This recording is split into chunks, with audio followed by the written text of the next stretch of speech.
జాగ్రత్త, పొదుపు అనేది భారతీయ సంస్కృతిలో సహజంగా నేర్పుతారండి చిన్నప్పటి నుంచి. అనవసరమైన వస్తువులు కొంటున్నాం ఇవాళ. షాపింగ్ అనేది ఒక హాబీ అయిపోయింది అంతమందికి. ఏదో సినిమా చూడడం హాబీ అంటే పర్వాలా, ఏదో హరికథలు వినడం హాబీ అంటే పర్వాలా, పోనీ ఏదో కుట్లో అల్లికలో హాబీ అంటే పర్వాలా. షాపింగ్ హాబీ ఏమిటమ్మా, దిక్కుమాలిన హాబీ. కొంపలు నాశనం అయిపోవు అంటే నీకేం పని లేకపోతే సరదాగా షాపింగ్కి బయలుదేరతావా?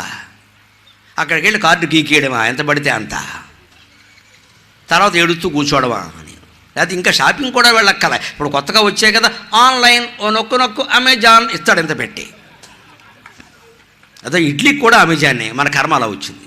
హోటల్లోంచి కావాలంటే అమెజాన్, వాడెక్కడో అమెరికాలో తగులడతాడు, వీడికి ఏదో పంపుతాం, వాడెవడికో పంపుతాడు, ఇది వస్తుంది ఇక్కడికి. దీనికోసం అమెజాన్ కావాలి. ఈ అట్టపెట్లు, ఆ లోపల ప్లాస్టిక్ ప్యాకేజీ ఎక్కడ పారేస్తున్నారో ఆలోచించండి అమ్మా. భూమి ఏమైపోతుందో. ఒక్క అమెజాన్ కొరియర్ ప్యాకెట్ మీరు తెప్పించారు అంటే పర్యావరణానికి ద్రోహం చేసినట్టే. నా మీద కేసు పెట్టినా మంచిదే, ప్లాస్టిక్ ప్యాకేజీ పెరిగిపోతుంది.